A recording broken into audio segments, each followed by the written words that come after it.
Hey everybody, it's me, your buddy Dave, the host of the Dark Stuff channel here on YouTube. Thanks so much for checking out my latest video. Friends, we are at episode number 2 of the new series, Rock of Aging, with my co-host, Erika. And you know something?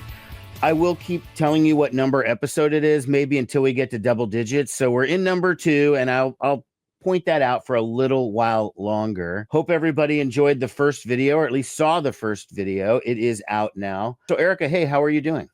I'm great. How are you? Pretty good. I mean, dealing with this Nebraska winter, it's not fun. Yeah, well, I'm a huge winter fan, so I don't mind winter at all, but I like winter when I don't have to go anywhere, which has worked out well, like over the holiday period. But when you actually have to get out of the house and you have obligations, that's not as fun. So I'm with you, but I do love winter. I just have to go on record as saying I love winter. I got you. Well, that's okay. There's some people out there that are like only a few of us. Folks, what we're trying to, as we're continuing with this new series, Rock of Aging, we are constantly sort of refining what we're doing with the show. And what we've decided to do is we're going to each of us bring in a little bit of a news event for one of our favorite bands from this era, anything related to one of these classic bands. And do you want to do yours first, or do you want me to go first? I can go first, because really what I'm going to talk about is some of the touring plans that are coming up for some of my personal favorite artists. And one that's happening right here in Omaha. LA Guns, which is one of my all-time favorite bands, is playing at Barnado on May 23rd. So if you're in the Omaha area, definitely go to Barnado, check them out. I was very sad because they are not playing one of my venues like they did the last time they hit the market, but they're going to be in Omaha, which makes me very, very happy. So along with a lot of other 80s metal rock artists that are out on tour this summer, LA Guns will be one. And I can mention a few others as I go through my list and we talk about before you get there, I'm going to piggyback on your news for a second and say that LA Guns just did announce a new album. Yeah. It's going to be called Leopard Skin. I wrote that down so I would remember. Leopard, not spelled like Def Leppard, spelled like an actual leopard. But LA Guns is announcing a new album, and that, of course, would tie into why they would be going back out on tour. LA Guns has been on fire with new music releases over the course of the past, like, I don't know, let's say 3 years or so. It's crazy. They're pumping out so many new albums, which I love because their stuff is great. It sounds exactly like how you want LA Guns to sound in 2025. That's the best way for me to describe it. It's their old sound, but with like this kind of modern contemporary twist. So I love their new music. I can't wait for the new album release. So I will move on to my bit of news. Apparently, Blackie Lawless does not wear a wig. Okay. Now, Blackie Lawless of Wasp does these like meet and greets before shows, and fans get to ask him questions and whatnot. And unprompted, Blackie Lawless, in a video that I saw on, I think it was on Metal Sludge, said, you know, my publicist is telling me that people are saying I'm wearing a wig. And so he starts pulling on his hair to show that it's not a wig. Now, I think he still could have extensions and stuff like that because he wasn't pulling on the back of it. He was pulling on the top. Yes. So apparently Blackie Lawless does not wear a wig, but the question of extensions is still unresolved. Yes. Blackie Lawless was never one of my top crushes, let's say, as a teenage girl. I found him to be quite repulsive. And I guess I haven't thought much about his hair, but you know, this is interesting news. Interesting news indeed. He has apparently, and his publicist has been telling him that people are questioning it. So he felt like getting to the bottom of it, which to me says he is wearing a wig, and that's why he wanted to make a big deal of it. Otherwise, he would have just ignored it. But that's not. I'm not trying to cause controversy in the metal community. No, I'm just saying that's my personal thoughts on it. I've heard stories about so many other bands and their different hair pieces and whatever. It's a fact of life. Look, I'm bald. I'm not here to criticize. And I have extensions. So it's no big deal. It happened to the best of us. You know what I mean? No big deal. It's Rock of Aging. You do what you do. Exactly.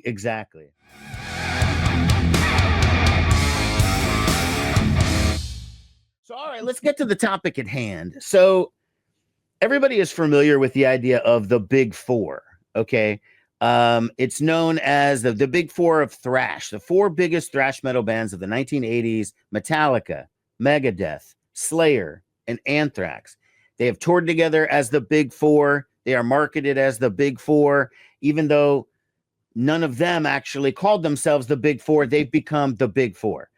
And that is known as the Big Four of the 80s. However, that leaves out a ton of other stuff that just does not get mentioned. We decided to come up with our own version of what the Big Four would be, the non-thrash Big Four. Okay. Mhm. Now, Erika, you did some research on this and Yes. said that the highest grossing so-called hair metal bands of all time were, you said, Motley Crue, Bon Jovi, Ratt, and Poison.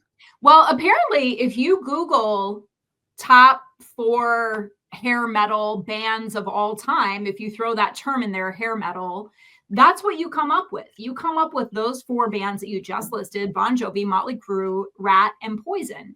And the way Google AI described it, it sounded like this was like a known fact. Like, this is the Big Four of hair metal. Now, as long as I've been an 80s metal fan, I've never heard of this Big Four before, but this is what Google AI is saying. If we use the criteria that other people have used for the Big Four, or that Google AI is using, those would be the Big Four. Yeah. However, Yes. being that we're sentient beings with opinions and life experience, we're coming up with our own version of the Big Four. My 4 are sort of like an alternative 4. So it's not necessarily that I disagree with what Google is saying, that Bon Jovi and Motley Crue and Ratt and Poison were the Big Four of the decade. I agree with that. So I'm giving you an alternative 4 that don't overlap with what Google is telling me the top 4 were. So, and I don't necessarily have them in any order, but I'm going to start out with a band that we've already chatted about on this episode, which is LA Guns. LA Guns! First album came out actually January 4th, 1988, I believe. And it was their self-titled debut album. And this is where I first, of course, got to know LA Guns.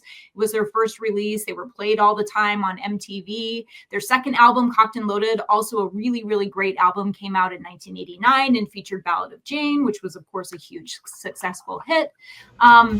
And so I definitely had to put LA Guns on this list. I actually met the band when they were on their Cocked and Loaded tour. They played my hometown, small town, Nebraska, in 1989 or 1990, I believe, is when I actually saw them for the first time. And I met them on that particular occasion. And that's where my love affair with LA Guns really started. I've met them since a few times. And as I mentioned, they played one of my venues here in Omaha in 2023. So I absolutely love this band. I actually have to also mention that I love this lineup. I love this version of LA Guns, which is not something I normally say.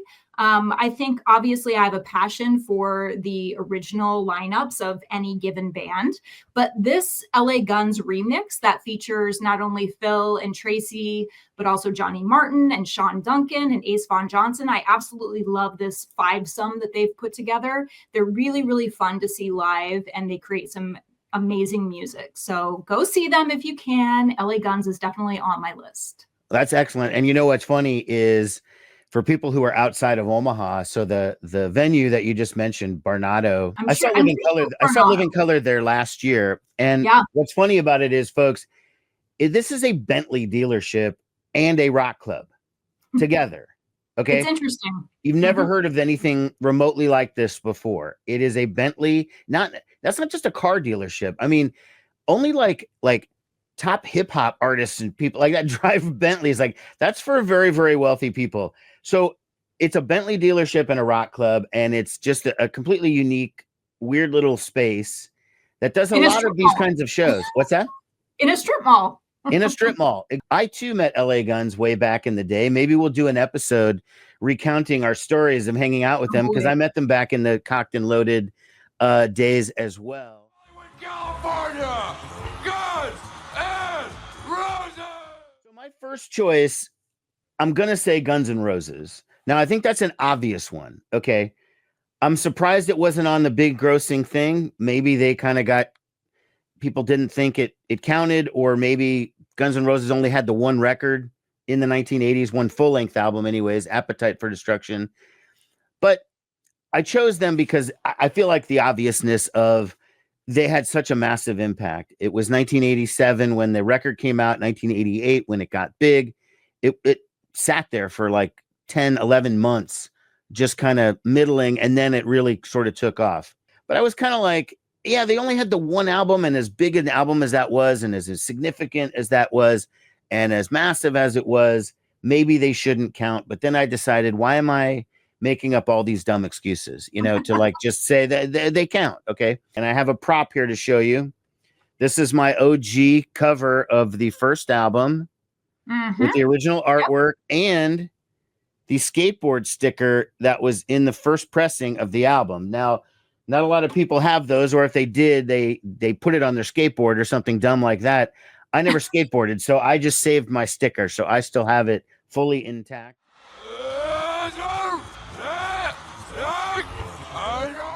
Well, they're also in my alternate big four. So that's, I think, the one spot where you and I overlapped. That is true. I had two Guns on my list, LA Guns and Guns N' Roses. And for many of the same reasons that you just described, they, of course, had to be included. Appetite for Destruction absolutely blew me away when I first saw the video for Welcome to the Jungle. I remember just being sort of mesmerized by the visuals that I was seeing. And to be honest with you, I'm wondering if it wasn't included in the big four, because I sometimes wonder whether it should be considered as sort of like 80s hair metal or glam metal. Because if you ask me, I think Guns N' Roses is actually where Nirvana started. I think Guns N' Roses turned to the corner with hair metal and with a lot of that glam metal scene in the 80s to something that was a little more grungy, a little more rugged, a little rawer. And we saw a lot of bands after Guns N' Roses debut start to try to copy them a little bit, make their thing, make their music maybe a little edgier. And so I do think that there is some question as to whether they were quote unquote hair metal. In the Welcome to the Jungle video, you do see Axl's hair like ratted and big and wild, but that's the last time you see it like that. It really never makes an appearance like that again in any of their music videos. I hear you on that Guns N' Roses thing. They were the changing of the guard, because a lot of people said, like you used the Nirvana example. Well, when Nirvana came out, a lot of heavy bands that were all glammy and dolled up looked silly by comparison, like because Nirvana was so edgy and whatever. But I would argue Guns N' Roses made a lot of those bands look silly like a few years before, because they yes, I agree. And that's when some of the, I think, bands tried to like toughen it up a little bit. Like you even saw that with Poison, like on their next release after Look What the Cat Dragged In, it got just a little bit less and less and less glam. So I would agree that the Guns N' Roses effect was real, and it definitely Poison couldn't have gotten any more glam than the first album. I mean, it would be impossible to glam it up more than that. Just saying. So, okay. So far, your big four are LA Guns and Guns N' Roses. Yep. And I did Guns N' Roses. And then I'm going to do my next one, which is, now initially I was going to be like, well, it has to be American because the big four was America. But you know what? That's kind of dumb. And you brought up the idea that Def Leppard has to fit in there somewhere. And they do. And for me, I'm going to choose Def Leppard. You ready for some mass hysteria? Because if you were a kid in the 80s, like Def Leppard was so massive, it's so hard to remember now. They still play stadiums. I mean, they just did that stadium tour and whatever. It's not like they're playing bars. But I saw Def Leppard in 1983 on the Pyromania tour at the Civic Auditorium in Omaha. And at that time, Def Leppard sold out 2 nights at the Civic Auditorium. That was the first time any artist had sold out more than one night since Elvis Presley in the 70s. Wow. That's how big Def Leppard was. I love those first 3 albums, and I will stand by those no matter what. Okay, up through Pyromania. I'm a little iffy when you get to Hysteria. I liked it at the time. I loved it at the time. I mean, I absolutely did. I respected so much the fact that they didn't just ditch their drummer and move on. I mean, for those that don't remember, that Rick Allen wasn't born with just one arm. Like those first 3 records, he had full arm, and he was doing regular drums. He got hurt in a wreck, and most bands would have just ditched the guy. I respect the fact that they didn't, and they developed their whole new sort of sound around the fact that we can't play acoustic drums anymore. We have to play these sort of electronic drums. They altered their sound. It worked, whatever. In retrospect, I'm not as much of a fan as I used to be to that particular record. I like the first three better. Yeah, and I loved Def Leppard as well. Loved. And I still love Hysteria. That is one of my all-time favorite albums, actually. But that's when I really got to kind of know Def Leppard, I think, was through the Hysteria album and through the videos on MTV that went along with that album. So I'm a huge Def Leppard fan. And, you know, the thing that I love about Def Leppard, first of all, other than, of course, replacing Steve Clark, who, of course, sadly passed away many years ago, it's still the original lineup. And I really respect bands that have been able to keep it together that long. There never seems to be any drama in Def Leppard. Like, they all seem to like, get along, and they all just play music. And Vivian Campbell's been part of the band for probably 20 years or more now. And they're just like so solid. I've seen them on a couple of iterations of the stadium tour when they were out with Motley Crue, once in Los Angeles, and I saw them once in Omaha. And they are just solid.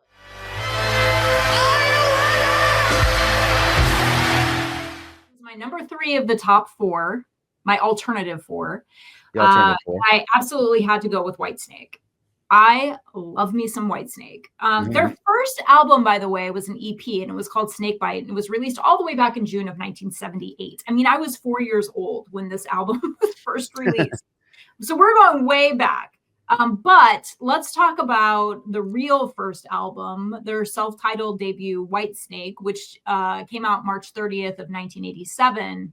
And of course, that album featured the classics like Still of the Night, Here I Go Again, Is This Love, and so many others. That's where I got to know Whitesnake, even though David Coverdale had founded the band 10 years before that, back in 1978 with their first EP. So I absolutely love Whitesnake. I think they were revolutionary in terms of video content. Of course, you have to give credit to unfortunately, the now deceased Tawny Kitaen for her appearances in some of these videos. I've even seen some chatter about whether Tawny Kitaen actually was behind the skyrocketed effect that album ultimately created and the impact that it had on 80s metal, which I wouldn't necessarily disagree with. No, I would agree that. I would agree. If you can think of, not to interrupt, but yes, two video vixens, for lack of a better word, that did have a massive effect were Tawny Kitaen in those Whitesnake videos and Bobby Brown in the Warrant video. Yes. They're the only people that I've ever heard of where they actually knew the girls' names. Yeah. Bobby Brown, and we've talked about this on the A92A podcast many times. Bobby Brown was my style icon back in the 80s. I wanted to do everything like Bobby Brown did. I wanted my hair to look like her. I wanted to wear the same clothes she wore. She was my person back in the 80s. So I have a lot of love and respect for the video vixens, but of course you can't really talk about Whitesnake without also talking about Tawny Kitaen. So love Whitesnake. They have put out so many albums. Like if you go through the discography of Whitesnake, it's mind-blowing. It's from 1978 until, probably within the last 3 or 4 years, they've been releasing new music. I'm very sad to say, though, that when I was researching touring plans, they cut their last tour short, I think back in 2022. And David Coverdale at the time was suffering from a respiratory infection. And unfortunately, it does not appear that there are any touring plans. I saw an interview with guitarist Reb Beach, who, of course, was originally from Winger fame. He told an interviewer just last year in 2024 that he has no new news on the band's touring plans. And unfortunately, it's not really looking good for fans of Whitesnake. I'm hopeful that eventually we get to see them again, but I'm not holding out a ton of hope. I actually booked a Whitesnake show. I booked a Whitesnake show at my old venue up in Sioux City, probably in like 2008, 2009. So I have seen them somewhat recently. I would have loved to have seen them again. And in fact, I had planned on going to see them when they were touring with the Scorpions, which I think was around like maybe the 2021, probably that 2022 timeframe when they had to pull out. So, but I have seen them. Of course, David Coverdale, like every artist, like every human being, his voice has changed. Oh, yeah. over the years with age, which I get so annoyed with people that get so critical of some of these people with their voices and the change in their voice. Well, yeah, of course they don't sound like they were 25. I mean, none of us do. So I'd still rather see the original lead singers, regardless of what they sound like, just because of what they mean to the band and what they mean to me personally. Hopefully he's saved a bit of dough, and he doesn't like have to go out on the road, that it's by choice. Like, I want to go out on the road, not like I have to.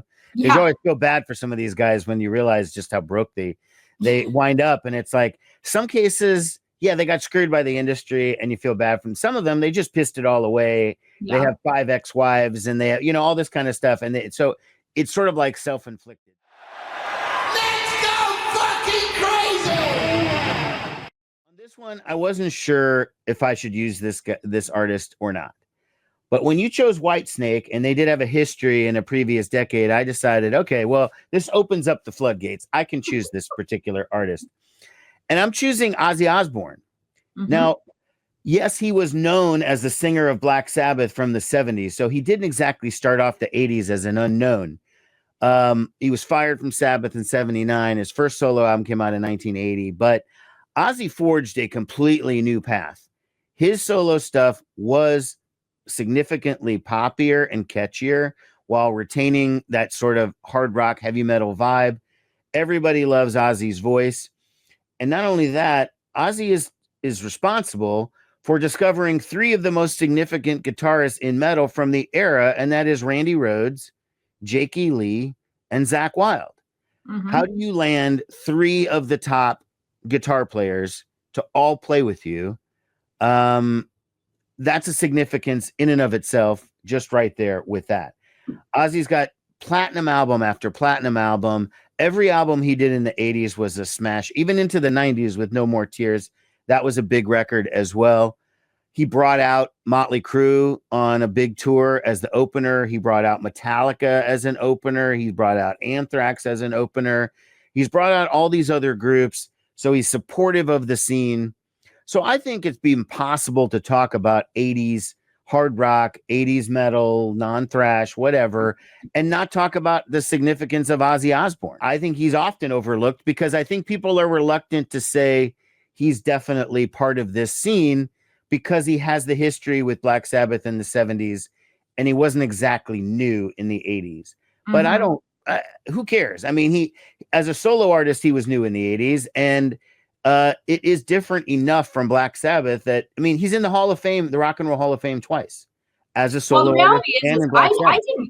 I didn't catch on to a lot of these artists until the 80s, until they started to align themselves with some of what was happening in the 80s metal scene. So even though some of these artists had a long career heading into that decade, they did definitely pick up a new generation of fans who hadn't heard their music before because they were too young, or they just, never listened to that type of music until they got involved with more of the glam metal scene. But, you can put him in the same category as, Aerosmith and Alice Cooper and Kiss and some of these other artists that kind of reinvented themselves during that decade, even though they had a long history. So Ozzy Osbourne for me always fits in with that category because that's when I first got to know him.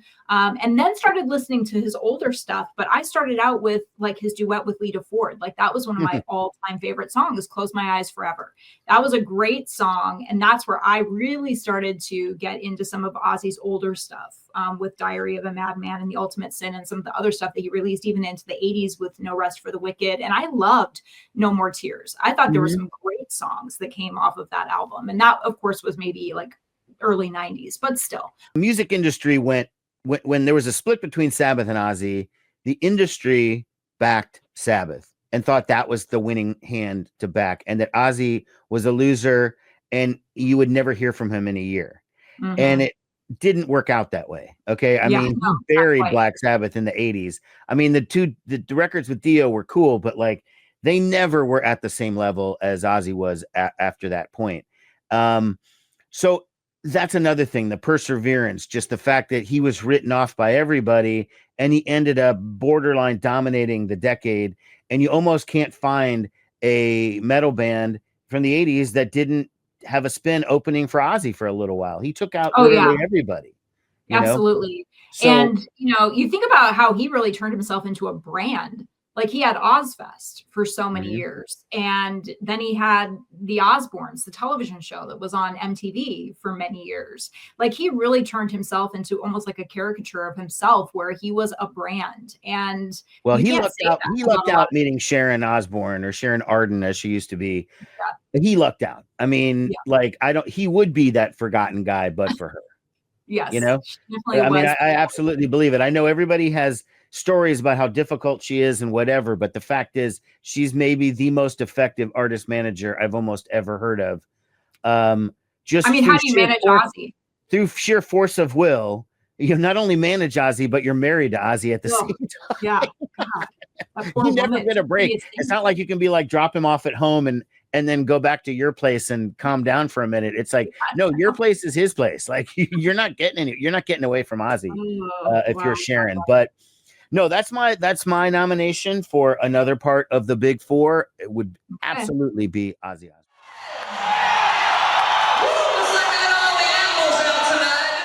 The fourth of my big four is my second white. I've got two guns. I've got two whites. We had Whitesnake. Now I got to move into Great White. Great White was such an iconic band, and they had a little bit more of like a bluesy tone to some of their songs and to some of their albums. Their first EP was released way back in 1984, but most mainstream fans will know the band from their album release Once Bitten, which came out in June of 1987. Okay. Once Bitten included Lady Red Light, Rock Me, Save Your Love. The band followed up that hit with another hit record, Twice Shy, which contained the group's biggest hit, the cover of Ian Hunter's Once Bitten, Twice Shy, as well as the Angel Song and House of Broken Love. This was another band that featured Bobby Brown, famously in some of their videos. I didn't know that. Yes. Oh yeah. Bobby Brown was in Once Bitten, Twice Shy, and I think maybe she might have been in one of their other earlier videos as well. But yes, she was a video vixen for Great White. Jack Russell, of course, sadly passed away in 2024. But Jack had not been touring with what's known as Great White for quite some time. They had kind of gone their separate ways. Jack Russell was touring under Jack Russell's Great White, and then Mark Kendall and Michael Lardy and Audie Desbro were under the header Great White, the official Great White band. And I think Jack probably left. He was in and out. I think he left somewhere around 2009. They've now got a guy named Brett Carlisle on vocals, which I have to admit I have not heard Brett. Okay. So I don't know what this new lead singer sounds like or what his vibe is. They've had a few over the last few years, and this is kind of the latest iteration. Trivia question for you. What was the original name of Great White before they changed it to Great White? Oh gosh, I know this. And I know the story about how Great White came along because it had to do with Mark Kendall, I think, in some big white car or something like that. And somebody said, hey, there goes Great White. And the band name was born, but I cannot remember what their original name was. It was Dante Fox. Oh, that's right. Dante Fox. Name. Yes, right, that was the name. I'm surprised that one didn't fly because that sounds like an 80s. That sounds more 80s and Great White sounds more 70s kind of. But I think if they would have been Dante Fox, we wouldn't have heard of them. Like I didn't think it would. It does sound more 80s, but it also sounds like an 80s band you would forget. Like, that would go away. That was a smart move, changing it to Great White. Yeah. Let me tell you a story. I saw Great White way back in the day. Like I saw them on tour with, I couldn't even tell you who, but they were on tour with like Warrant and Slaughter, let's just say. I don't know, I'm making that up. But they were like a threesome, I remember, like a 3-pack of bands like that. And I saw them back then. I also saw Great White in, I think it was 2001-ish. And I might be off on the year, but it was essentially the year that later on resulted in the Rhode Island nightclub fire that killed many, many people. I saw them at a bowling alley in Sioux City, Iowa.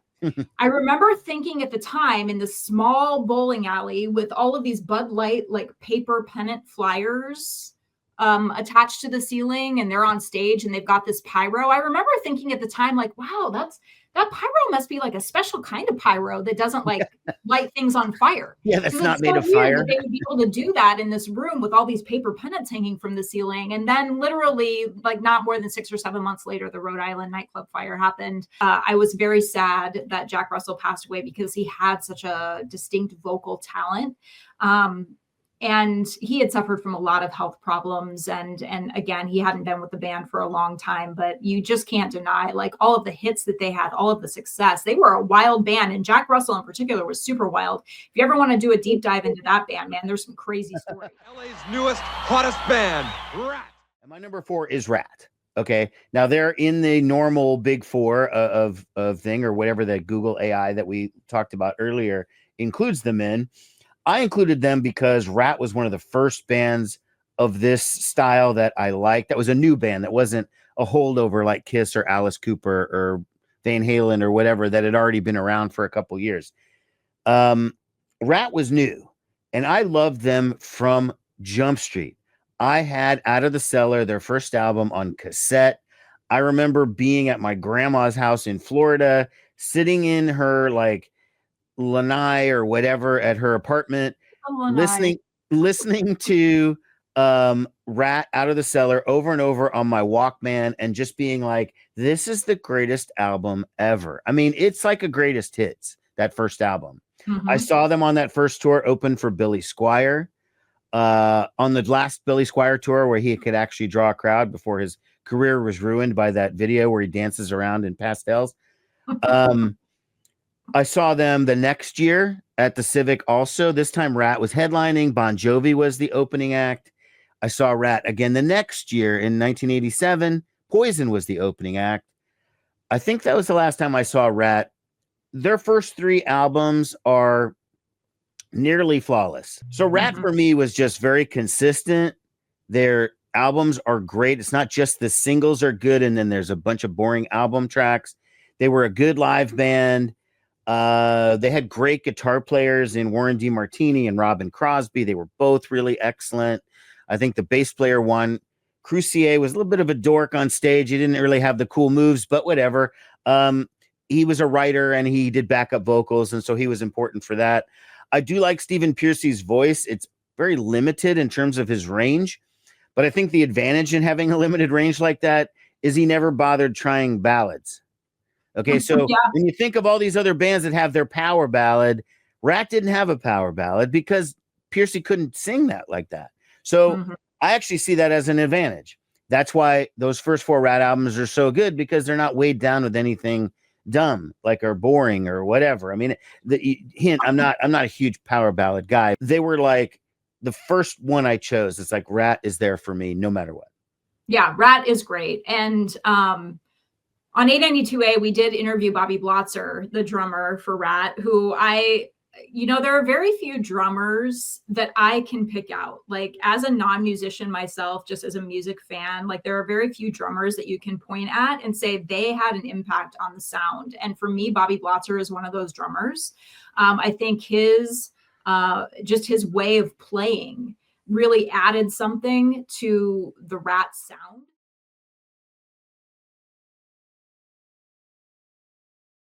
Have been some reconciliations within the band, and they've kind of like gone back and forth, like now these 2 are friends and these 2 aren't, and then there's a lawsuit over here, and there's been all of this infighting.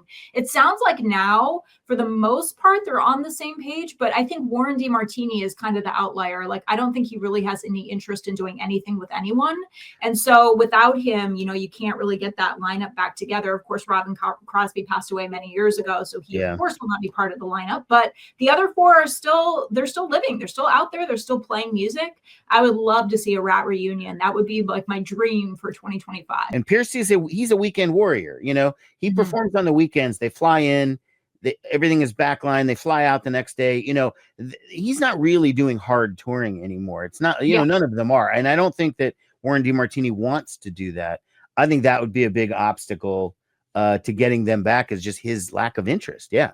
And I think Bobby Blotzer too, if I'm not mistaken, has had some health problems, maybe Others have, I think Steven has as well, off and on, have had some health problems. So of course, like we get into this age, rock of aging, like, Right. you know, that starts to be a factor into whether or not these guys, because touring is grueling. So if you're really going to go out there and you're going to, you know, go out on like a 40 city tour for 8 months or 9 months of the year, and that's grueling. And so a lot of hard on people drummers too. like, I don't want to do it. Yeah, physically, it's hardest on the drummer. I mean, we just saw the drummer from Iron Maiden just retired. The band's not retiring, but he can't do it anymore. He's in his 60s. He can't play a 2.5 hour set with that kind of level of musicianship and be able to do it. So I respect somebody understanding their limits. But anyways, no, I don't think Ratt's going to do it. And you know what? Last tie-in here, Tawny Katane, big tie-in to Ratt because she is on the cover of 2 different albums. She's on Out of the Cellar with her whole face and body, but that's her leg on the initial Ratt EP, where you just see a leg in a stocking or whatever. That's her. Yeah. Because she was the girlfriend since high school, I think, of Robin Crosby for a number of years. Right. And she was in a video or 2 as well. So she definitely had a Ratt connection. I think that was her first connection into the world of 80s metal was Ratt, because she was dating Robin and they had been together for quite some time when they were quite young. I'll tell you, Robin Crosby, I don't know. I mean, speaking as a heterosexual male, I can't really comment, but I know women love that dude. Like, as much of a screw up as he seems to be, because he did have a lot of problems, like, man, the ladies love that dude. I mean, he was the king. That's what he was an attractive man. And it seemed like he was also in some ways sort of the glue of that band. And all of the members of Ratt, like, I don't know that I've ever heard anyone in Ratt say a disparaging thing about Robin. Like, it seemed like he was very well liked in that band, and that, you know, the members still are very sad. I think it really hurt them to have to let him go and continue on without him, because it was personal. I mean, I know him and Piercy kind of formed the band to begin with, so I know they didn't want to lose him, but you get to a point where, like, he couldn't function, so they did have to do something. But you know, that's neither here nor there. But all right, so those are our big 4. Mine was Guns N' Roses, Def Leppard, Ozzy, and Ratt. Erika's was Great White, Whitesnake, LA Guns, Guns N' Roses. These are our alternative big 4s. Please feel free to comment with your choices, your suggestions down below in the comment section. And I think we're going to wrap it up here. I think we've got our second episode in the can, as they say. Thank you to everybody for watching. Thanks, of course, Erika, for joining again. And we will be back next month with episode 3 of Rock of Aging. Bye. So, you have a MySpace page or something?